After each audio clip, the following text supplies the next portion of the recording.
করা হয়েছিল, কিন্তু মানুষ সেটা মেনে নেয়নি। আপনারা সবাই রাজপথে নেমে এসেছিলেন। আমরা একত্রে এই ফ্যাসিবাদী স্বৈরাচারী ব্যবস্থা বিলোপের জন্য এক দফার ঘোষণা করেছিলাম। সেই ফ্যাসিস্ট সরকারের পতন হলেও সেই ফ্যাসিস্ট ব্যবস্থা কিন্তু রয়ে গেছে। সেই মাফিয়া তন্ত্র, সেই সন্ত্রাস, সেই দখলদারিত্ব কিন্তু রয়ে গেছে। ফলে আমরা মনে করি আমাদের এই লড়াই শেষ হয়নি। সেই লড়াই চলমান রাখার জন্যই, নতুন দেশ গঠনের জন্যই আমরা আপনাদেরকে আহ্বান জানাচ্ছি যে গণঅভ্যুত্থানের নেতৃত্ব একটি নতুন রাজনৈতিক দল গঠন করেছে, জাতীয় নাগরিক পার্টি। এই জাতীয় নাগরিক পার্টি গঠিত হয়েছে যে বাংলাদেশের মানুষকে যাতে দাস হয়ে না থাকতে হয়, রোজা হয়ে না থাকতে হয়, আমরা যাতে স্বাধীনভাবে নাগরিক হিসেবে এই দেশে সকল সুযোগ সুবিধা ভোগ করতে পারি, সকল অধিকার এবং দায়িত্ব বুঝে নিতে পারি। প্রিয় কুড়িগ্রামবাসী, কুড়িগ্রাম মানেই চরের অধিকারহীন মানুষের লড়াই, কুড়িগ্রাম মানেই ভূমিহীনদের সংগ্রাম, কুড়িগ্রাম মানেই সীমান্তের কান্না, কুড়িগ্রাম মানেই টাকা পেরে ঝুলে থাকা আমার বোন ফেরানির লাশ। প্রিয় কুড়িগ্রামবাসী, কুড়িগ্রাম মানেই তিস্তার পানি চুক্তির জন্য আমাদের যে লড়াই, সেই লড়াইয়ের প্রতিচ্ছবি হচ্ছে কুড়িগ্রাম।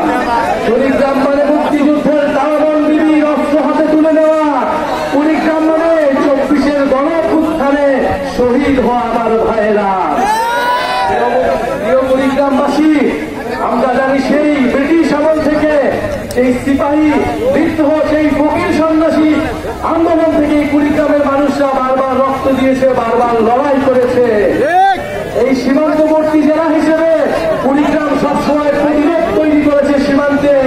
কুড়িগ্রাম সবসময় নির্যাতিত হয়েছে, অবহেলিত হয়েছে, বৈষম্যের শিকার হয়েছে। প্রিয় বন্ধুগণ, উন্নয়ন মানে কেবল ঢাকার উন্নয়ন না। উন্নয়নের কথা শোনা গেল, সেই উন্নয়ন পৌঁছায় না সকলের কাছে। তাই আমাদের এবারে উন্নয়নের সংজ্ঞা ঠিক করতে হবে যে উন্নয়নের সুযোগ সুবিধা কার কাছে পৌঁছালে সেটাকে আমরা প্রকৃত উন্নয়ন বলবো। যতদিন কুড়িগ্রামের কাছে, সবচেয়ে প্রান্তিক মানুষের কাছে উন্নয়ন এবং সুবিধা না আসে, ততক্ষণ পর্যন্ত সেটাকে আমরা আর উন্নয়ন বলবো না। প্রিয় কুড়িগ্রামবাসী, আমরা চাই কুড়িগ্রামে শিক্ষা, স্বাস্থ্য, আমরা চাই কাজের অধিকার, আমরা চাই যোগাযোগ ব্যবস্থার উন্নয়ন, আমরা চাই তথ্য প্রযুক্তির উন্নয়ন, আমরা চাই নতুন প্রজন্ম কর্মসংস্থান পাবে, শিক্ষিত হয়ে উঠবে এবং একটা মর্যাদার কুড়িগ্রাম গড়ে উঠবে। পুরো বাংলাদেশের মুখে কুড়িগ্রাম জেলা হিসেবে প্রতিষ্ঠা পাবে। সেই জন্য জাতীয় নাগরিক পার্টি আমরা কুড়িগ্রামবাসী নিয়ে, আপনাদের নিয়ে সেই লড়াইটা করতে চাই। প্রিয় বন্ধুগণ, তিস্তা মহাপরিকল্পনারে নিয়ে কোন ধরনের চালবাহানা জাতীয় নাগরিক পার্টি মেনে নেবে না। বাস্তবসম্মত ভাবে এবং কুড়িগ্রামকে কোন ধরনের যাতে অবহেলা না করা হয় সেইভাবে এই পরিকল্পনা বাস্তবায়ন করতে হবে। আমাদের শিক্ষা, স্বাস্থ্য এবং কাজের অধিকারের জন্য সকল ধরনের সুযোগ সুবিধা এই কুড়িগ্রামে নিশ্চিত করতে হবে। এবং অবশ্যই সীমান্তে আমাদের যে ফেরানি লাশ ঝুলেছিল, আমরা সেই ফেরানি হত্যার বিচার আজও পাইনি। আজও সীমান্তে আমার ভাইয়েরা মারা যায়। বাংলাদেশের মানুষকে খুনি করার সাহস পায়। প্রিয় বন্ধুগণ, ভারতের দালালির দিন শেষ, গোলামির দিন শেষ। এবার আগামীর বাংলাদেশ আমাদের স্বাধীনতার দেশ, আমাদের মর্যাদার বাংলাদেশ।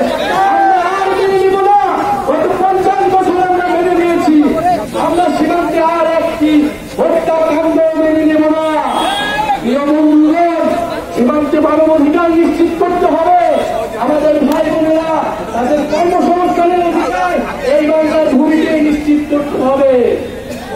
প্রিয় কুড়িগ্রামবাসী, আপনারা এই কাঠফাটা রোদের মধ্যে এখানে এসে উপস্থিত হয়েছেন।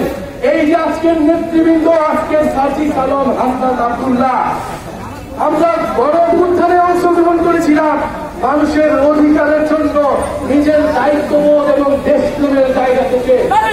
আমরা কখনোই ক্ষমতা চাইনি, ক্ষমতায় বসতে চাইনি। আমরা সময়ের জন্য সময়ের মধ্যে রাজনৈতিক দল গঠন করেছি, কারণ বিকল্প নেতৃত্ব, তরুণ নেতৃত্ব না হলে এই বাংলাদেশ এগিয়ে যাবে না, এই গণঅভ্যুত্থান সফল হবে না। আছেন মুরব্বীরা আছেন, আমাদের মায়েরা বোনেরা আছেন, আপনারা আমাদের অভিভাবকত্ব গ্রহণ করুন, আমাদেরকে সহযোগিতা করুন, আপনাদের হাত আমাদের মাথায় দিন। আমরা যাতে যেই প্রতিশ্রুতি নিয়ে রাজপথে নেমেছি আপনাদের মধ্যে সেই অধিকার রক্ষার সংগ্রামে যাতে আমরা সফল হয়েছি। থাকবে থাকবে আপনার সাথে থাকবে, আমাদের তো মার্কা আছে,